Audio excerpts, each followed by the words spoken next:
Inilah video saat api menghanguskan satu unit rumah beserta isinya di Jalan Insinyur Juanda, Kota Makassar. Besarnya kobaran api membuat warga sempat panik dan berusaha memadamkan api meski dengan peralatan seadanya. Pemadam kebakaran yang tiba di lokasi langsung berupaya memadamkan api.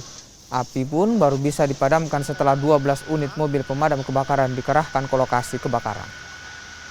Ya, satu rumah Pak, luasnya 5x17 itu informasi yang punya rumah. Ada berapa unit Pak yang terbakar Pak? Satu unit. Ini penyebabnya apa Pak?